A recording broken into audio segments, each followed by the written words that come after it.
So I made it to Idaho. A couple days ago. I was at Priest Lake, and then I drove down to Lewiston to meet up with my friend Jacob. So I stayed at his place last night, and then this morning we drove to the trailhead. So we hiked to Sheep Lake. That's where we're camped tonight. And we're just gonna do a one-nighter, and then we're headed back tomorrow. It was a hard hike. It was scrambly and shaly, and I think it was a 2-mile hike, and we climbed 2,000 feet. So we're both pretty exhausted. We kind of took a polar plunge in the lake, which felt really good, and sun's getting close to going down, so I think I'm gonna go grab my fly rod and see if I can catch something. We were talking to a few people, and they were saying the fish in this lake are huge. One of the guys I was talking to, he said he caught the smallest one of his group, and it was 20 inches. So I'm gonna see if I can catch something. It would be by far the biggest fish I've ever caught on a fly rod. So we'll see, and we have a good camp spot, and it's easy night. So I think we're just gonna hang out and we're pretty exhausted, so I think we're gonna take it kind of easy and make some dinner. I read my book a little bit, and then I think probably head to bed pretty early, but maybe try to see some stars because we're way out in the middle of nowhere right now.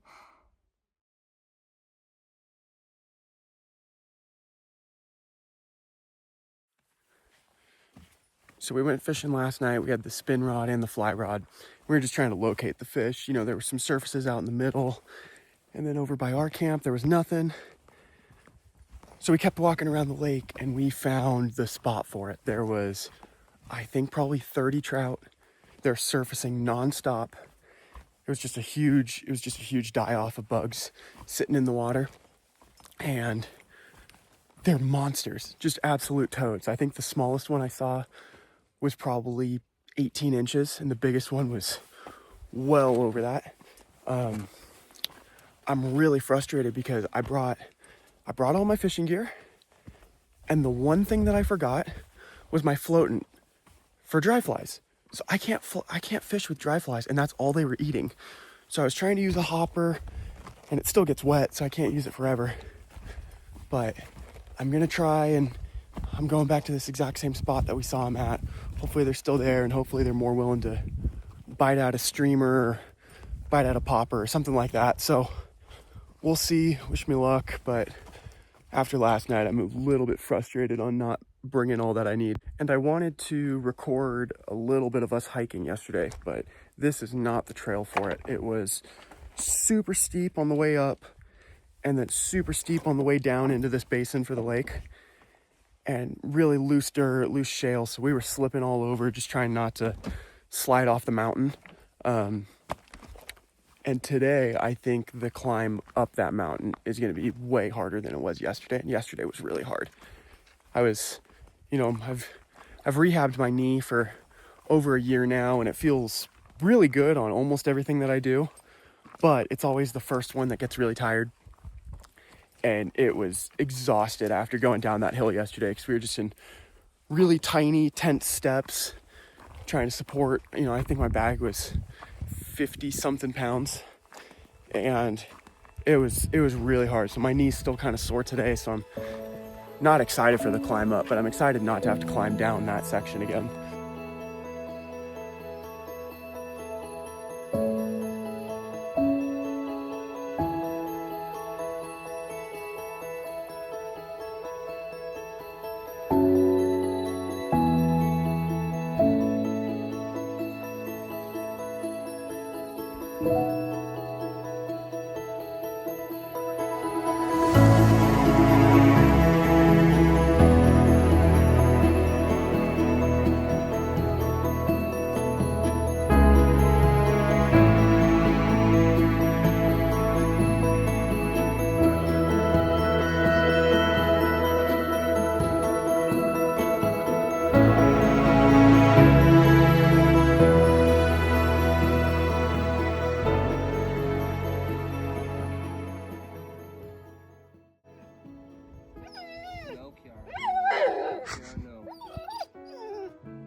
Boise today. I think today is going to be kind of a maintenance day. I'm going to do some chores. I'm getting my oil changed right now. Maybe I'll look into tires, see if there's any deals at a shop around here. And then I need to get my AC fixed. I got the part. I finally got it ordered, so I need to install that. And hopefully it goes easy, but we'll see. Oh, man. I have been working on this for about an hour and a half, unplugging wires, somehow fitting the dashboard back on. I was going to record it. I'm really happy that I didn't. There was a lot of frustration in there. But this is the first time since Oregon that I have had full fan speed on my AC. It's been cold. I paid $1,800 before I left to fix my AC. And 2 weeks into the trip, it stopped blowing full speed. This is the first time, and I'm so stoked.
Been on the road for about a month and a half, and this is the first place that I'm allowed to have a fire.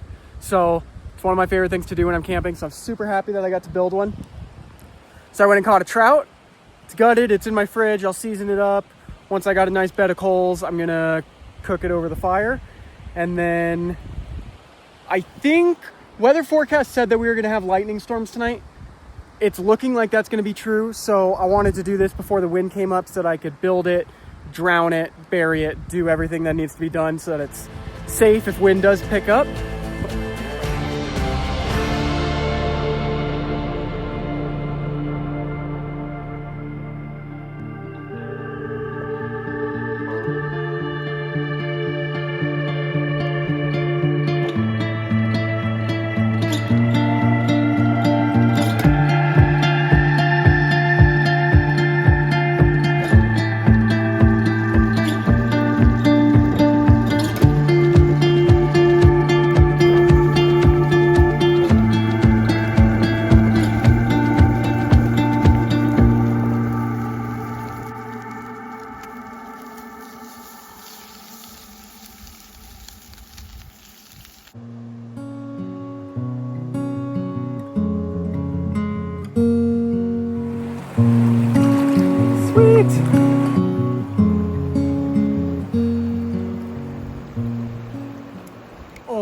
I am so fired up right now. I was fishing, I was using a tan squirmy worm, and I had a couple bites, but I just couldn't set the hook. I was really struggling. So right before it got dark, I switched to a Prince Nymph. Second cast, I got one on, and I'm gonna make dinner. I kept it. So I think it's just a stocked rainbow, so I don't feel bad about it. And oh, I'm frothing right now.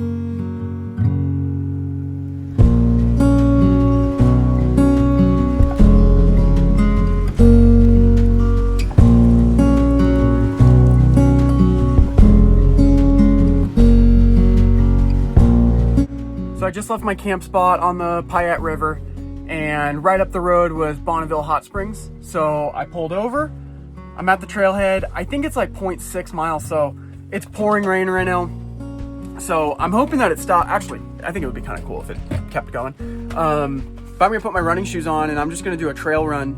And then I could just get up there quick and get back pretty quickly before I'm gonna be soaked from up there. But I'm gonna have my backpack with me, so it'd be nice if that's not soaked all the way through. Whew. All right, I'm almost there. I can see the hot springs. Check this out.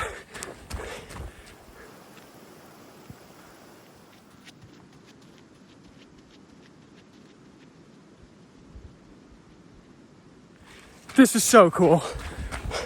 I'm the only person here. Everything I was reading about these hot springs is that you have to stop here, but it's a tourist trap. So it's really hard to get here without 1,000 people. And my strategy was come on a lightning storm day because I have this place to myself. This is awesome.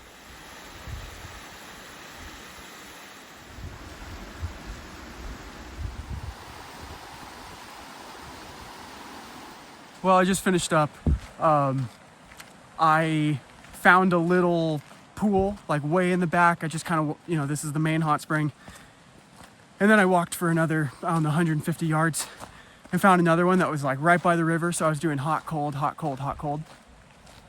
And then, this isn't my rule, but this is a rule that I follow. If clothes aren't required at hot springs, I don't wear them. And I'm the only person here, so I thought even less of it. And right as I finished up, I went in the river. The river's freezing. And then I come around a corner and there's two dudes sitting up on the cliff. So my apologies to those guys. It's a hot spring. It's not the first time they've seen nudity, but watching some guy just appear out of the woods butt naked is, in my opinion, would be pretty terrifying.